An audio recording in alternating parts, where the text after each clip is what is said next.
Jemi kthyer sërish në studio.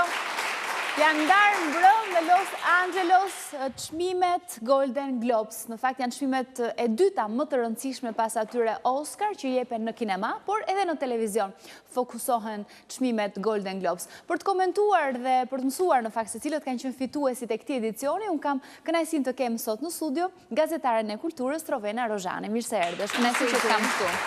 Përpara se të nisim dhe të komentojmë Rovenën, ne kemi përgatitur fillimisht materialin, një insert i cili na prezanton me gjithçka ka ndodhur dje mbrëma në Golden Globes në Los Angeles, përgatitur nga gazetare jon Ajmona Vogli. E ndjekim.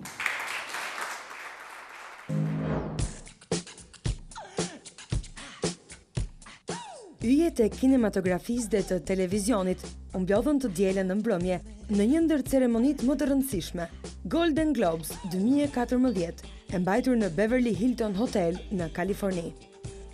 Edicioni i 71 i Golden Globes nisi me parakalimin në tapetin e kuq, ku yjet e kinemas sfiluan me veshjet e stilistëve më të famshëm. Për herë të dytë, kjo ceremoni u prezantua nga dy aktoret e humorit, Amy Poehler dhe Tina Fey, të cilat me humorin dhe batutat e tyre u pritën mirë nga publiku. Si çdo vit, mes nominimeve dhe pritshmërive, edhe ky edicion kurorëzoi më të mirët e kinemas dhe televizionit me thuajse 25 kategori. Në ndryshim nga Oscar, Golden Globes ndahet nga dy gjini të mëdha në filmin artistik dhe musical comedy. Për gjinin dram, 12 Years Slave është vlerësuar si filmi më i mirë, me afërsisht 7 kandidatura. Për zgjedhja e tij si filmi më i mirë ishte më se e pritshme. Në të rrëfehet historia e vërtetë e Solomon Northup, një afroamerikan i lindur i lirë në Amerikën e viteve 1800, i cili rrëmbehet dhe detyrohet të jetojë 12 vjet në skllavëri. Ndërkohë që protagonistë të tjerë në gjinin dram ishin Matthew McConaughey, i shpallur si aktori më i mirë për rolin në filmin Dallas Buyers Club, dhe Cate Blanchett, aktoreja më e mirë protagoniste në filmin Blue Jasmine. Në kategorinë musical dhe komedi u vlerësua American Hustle, një film komedi dhe krim i zhvendosur në vitet 70 në Amerikë. Ky produksion rrëmbeu mbrëmjen e së dielës dhe dy çmimet të tjera, atë të aktores më të mirë protagoniste në gjinin komedi, që i shkoi Amy Adams, ndërsa Jennifer Lawrence u vlerësua si aktoreja më e mirë jo protagoniste për këtë gjini. Aktori më i mirë protagonist në gjinin komedi u shpall Leonardo DiCaprio për interpretim të tij të shkëlqyer në një ndër filmat më të përfolur të kohëve të fundit, The Wolf of Wall Street, të regjisorit Martin Scorsese.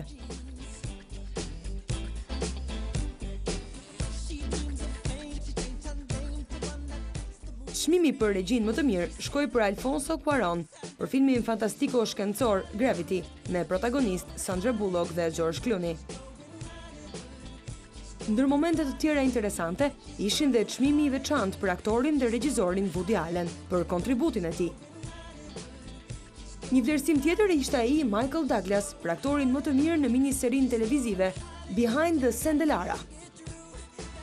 Në një mbrëmje plot shkëlqim, kjo ceremoni e përvitshme që njihet si barometri i çmimeve Oscar, mirëpriti personazhet dhe të ftuar, ndër më të njohurit e kinemas dhe të televizionit.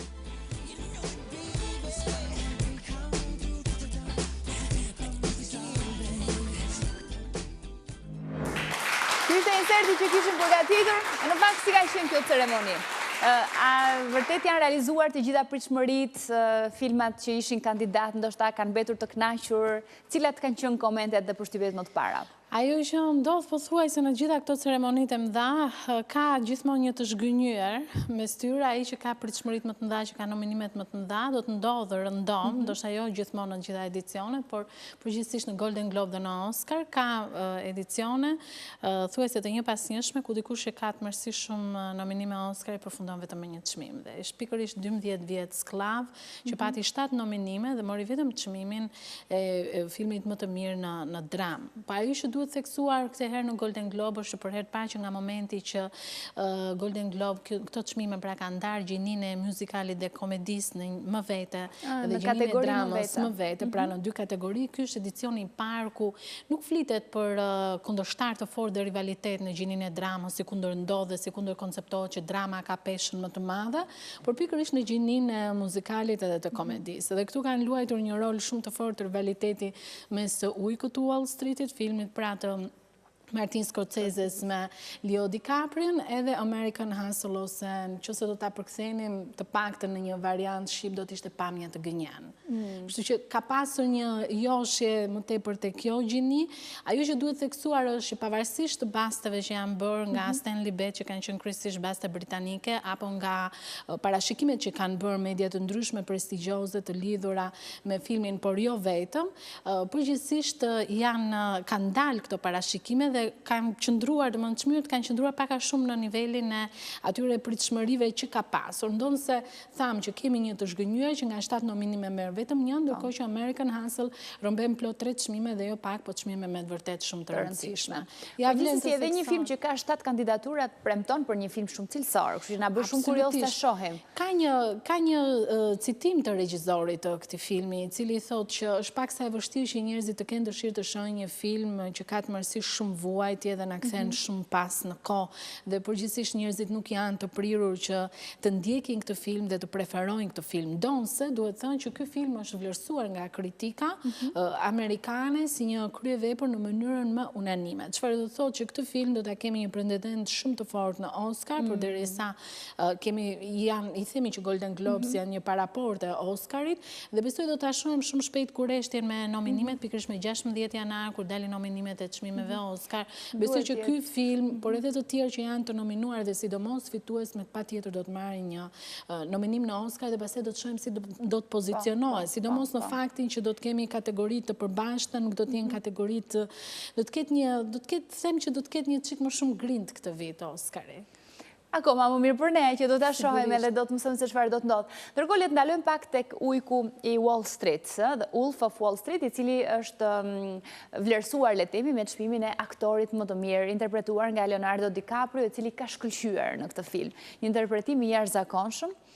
Edhe një film i cili merr sfundon ka një histori reale dhe për këtë arsye ka pasur shumë interes rreth realizimit të këtij filmi, ka pasur besoj është në kinema, është parë jashtëmase, në Shqipëri ka pasur shumë sukses gjithashtu. Ka pasur sukses. Sepse historia është e veçantë, është jo shpesh të ndodhë të dëgjosh historitë e kësaj natyre. Ne jam bërë vërtet filma, i kemi të freskët madje, filmat më të fundit rreth Wall Streetit dhe po shohim ndërkohë pamjet pikërisht fragmente nga ky film. Pikërisht intrigës në botën e parave, gjithçka që ndodh aty, domethënë është një pushtet më vetëm, mund cilësohet pikërisht pushteti i paras, por ky i Martin Scorseses me sa duket ka tejkaluar kufit duke u bazuar pikërisht jo në një thriller, në një skenar të shkruar enkas për Wall Streetin, por në një histori të vërtet që është Jordan Burton, ose nuk gabohem në emrin, është historia e vitit 1980 kur ai krijoi një nga kompanitë më të mëdha e më pas nga shkëlqimi do të vinte edhe rënia e tij deri pas hekurave të burgut. Dhe sidomos kjo karrierë edhe kjo ecuri me kaq kontraste të forta nga një shkëlqim në majtë të Wall Streetit dhe pastaj në qelitë e burgut, sigurisht që do të joshte regjisor, do të joshte skenarist, do të joshte prodhuesit e filmave dhe pse jo do të vinte momenti që do të shndrohej në një film. Merr nga Martin Scorsese, pastaj është një histori krejt tjetër, madje më pëlqen ai citimin që i bëri Leo DiCaprio duke falendëruar drejt për së drejti regjisorin, me cilin bashkëpunimi i disa aty tyre, se punojnë shpesh bashkë. Më së fundmi, i dyti në këtë fushë, le të themi, dhe që spikat më së shumti që si duket e ka tipizuar me të vërtet lidhjen mes të dyve, duke falendëruar dhe duke thënë që faleminderit që ti më dhe mundësinë që unë të hyj brenda kësaj bote dhe t'jem pjesë e kryeveprës që ti realizon. Domethënë, kanë qenë një nga batutat e forta të mbrëmjes, që duhet thënë që ceremonia e gjitha në totalin e vet sekondë pritet dhe përgatitet, është mbushur plot me batuta të cilat më pas evidentohen dhe në media, për të për shumë batutat më të mira ose gafat që janë thënë gjatë mbrëmjes. Aq më tepër. Prezantuesit kanë qenë sërish ata që kanë qenë në vitin e kaluar, 2 aktor komik, të cilët me sa duket kanë pasur sukses vitin e kaluar dhe pse jo të mos ishin po të njëjtët. Një detaj tjetër i tapetit të kuq është sepse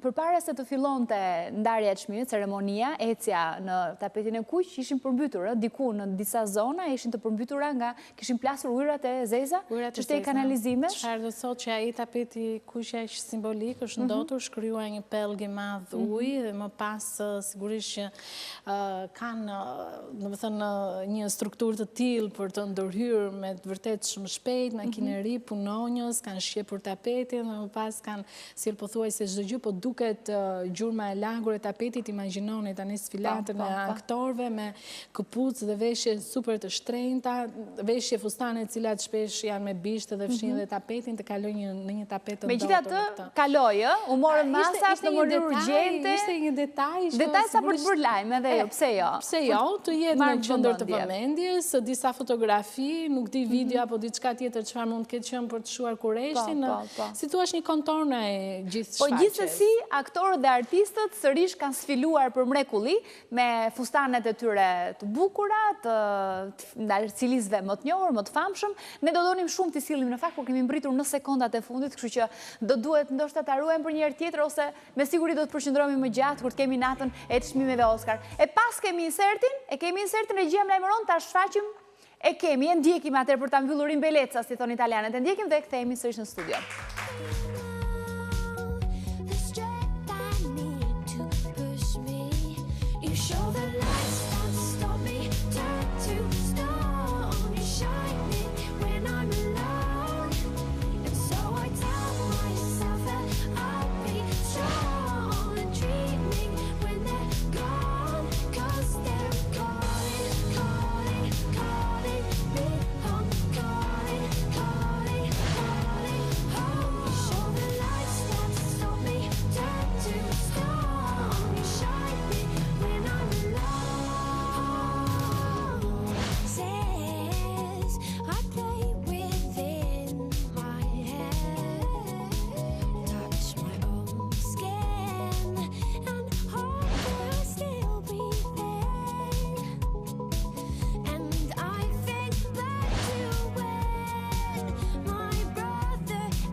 Këto ishin edhe materiale që kishim përgatitur për sot të dashur miq, që mbyllëm me fustanet e bukura, po dhe ato më pak të bukura, të cilat u evidentuan nga kjo sfilate djeshme. Unë të falenderoj shumë Roven, ishte kënaqësi që të pata këtu. Faleminderit edhe juve të dashur miq për vëmendjen tuaj. Së bashku do të takohemi sërish nesër. Kalofshi bukur.